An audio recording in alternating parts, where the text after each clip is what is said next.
Welcome to this video on Firewall Concepts. On the CISSP exam, it is important that you understand the purpose of a firewall for security operations, especially when it comes to detection and prevention of security violations. Now, a firewall is often thought of a brick wall, right? Or a brick wall on fire kind of thing. But in reality, a firewall is just a software.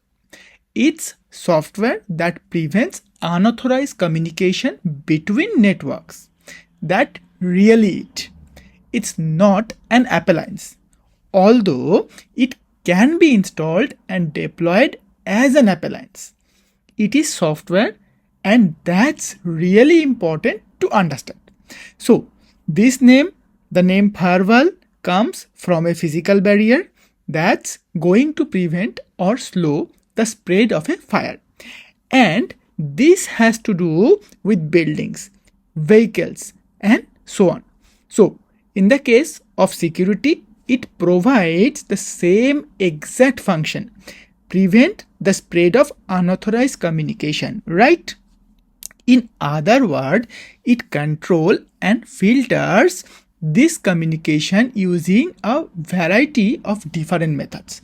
The firewall will create a security boundary that filters and controls inbound and outbound communications.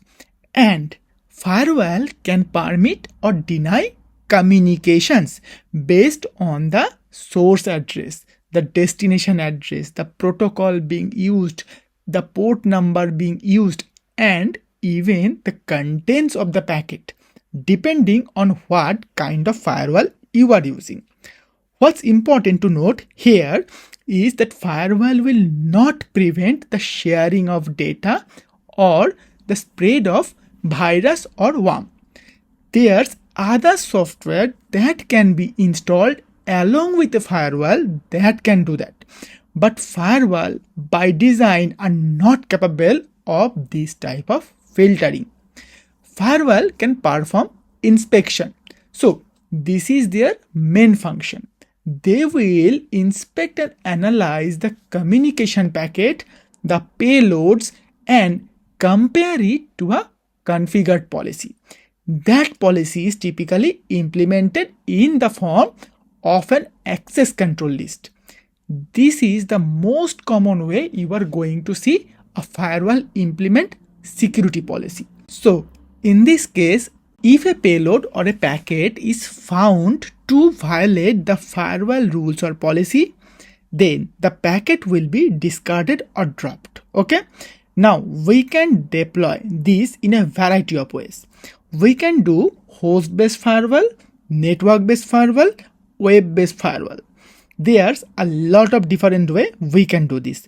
It does not matter at the end of the day. All of this firewall, they are software, and it's all designed to analyze communication packet and make a decision based on analysis. Now, from a TCP/IP perspective, this is what a packet look like, right? The firewall can look at everything with exception of one thing, and that's the data. But it can look up pretty much everything else. Now again, you don't need to know everything there is here on the screen, but I am just trying to show you what's in a packet. So again, we have things like the source IP address right here, right? Okay. And a firewall can filter on that. It can filter on the destination. It can filter on the protocol.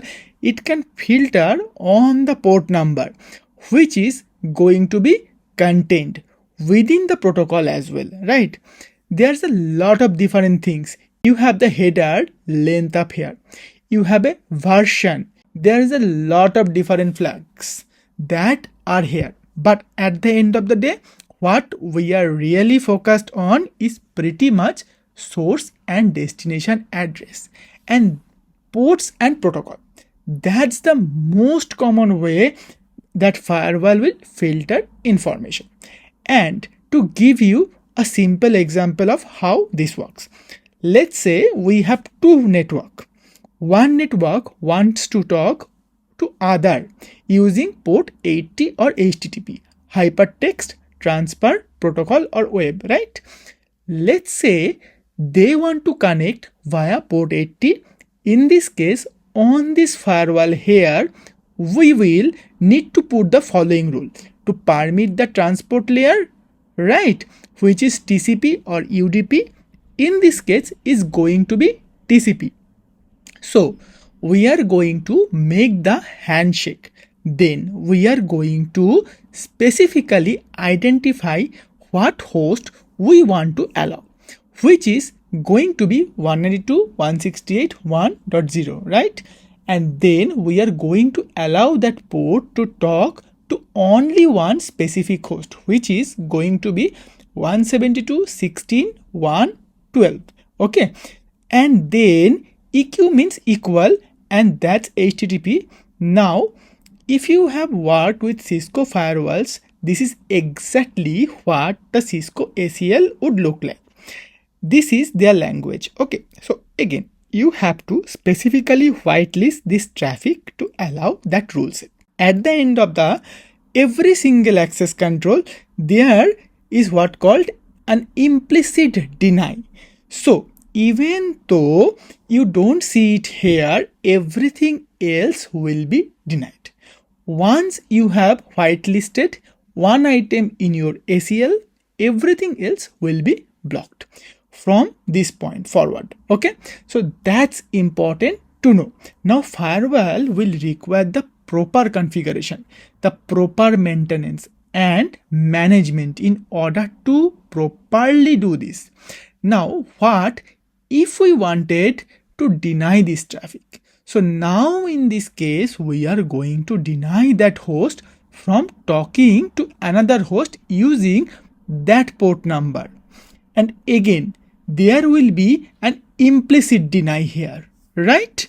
The implicit deny is still going to be there. So now you have to specifically permit traffic or everything else is going to stop.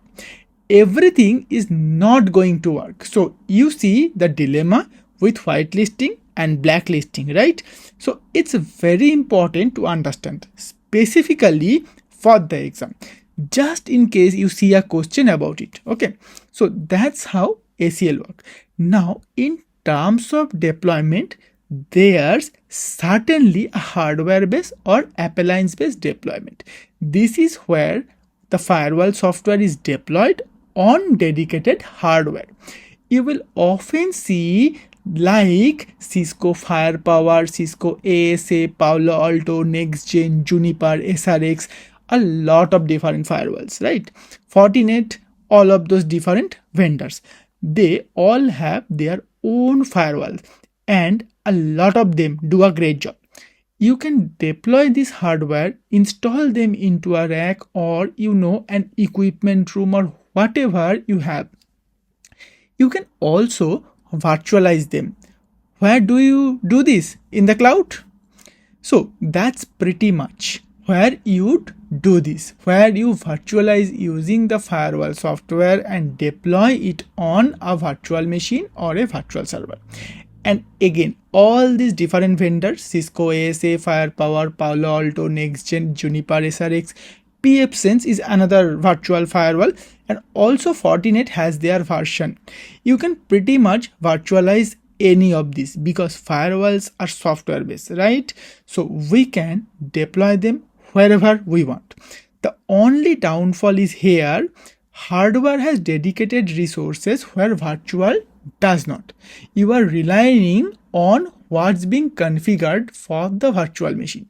So it's important to size the virtual machine with the proper CPU, memory, storage space, all those things to make sure that it can handle the firewall deployment. Now, it's important to note that both of these would be used for network-based detection. So this would be deployed and have all the network traffic sent to them. Whereas you can deploy firewall at a host-based level, so you install them directly on the host. This is firewall software that's deployed as an application on an individual computer or server. Okay, so one of the most popular one is IP table on Linux. IP table is a firewall, so is firewalled, which is kind of what we are moving to. We are moving away from IP tables, moving forward firewalled. There's other host-based firewall like McAfee, Symantec, Kaspersky. All these companies make host-based firewalls, and also the host allow and host deny files on Linux or Unix-based systems. Those are firewalls. They are host-based firewall, and yes, they are flat files, just simple text. But again, a host file on Windows is a host-based firewall. You are permitting and denying traffic based on that host, right? Same exact thing. Then we also have web application firewall or WAF. The web application firewall is just software designed to protect web-based system. So it's analyzing web-based traffic for malicious communication. So if you have tools like Cloudflare, Nginx, Azure, AWS, Barracuda, everybody's got a web application firewall. Again, that's most important to note is that these are host-based. They are only focused on analyzing traffic coming to and from the host. Whereas network-based firewall will analyze all the traffic on the network. So putting everything together, here we have network-based firewall, right? So this could be hardware deployed appliance, or it could be a virtual installation, or a virtual appliance as well, right? So if this system was in the cloud, this would be a virtual firewall versus a hardware-based one. Or we can install host-based firewall on all the different servers. Whereas on the web server, we would deploy a web application firewall or a WAF. So again, these two, this host-based firewall and WAF are monitoring individual traffic for just this host here, right? It's not covering anything on the wire. It's only covering the server itself. Whereas the network firewall out here is covering everything over this connection, which means it's monitoring all of this as well if it is goes to the firewall. So the bottom line for this video is to understand the purpose of firewall, understand how a firewall works, and also know the purpose of different firewall deployments.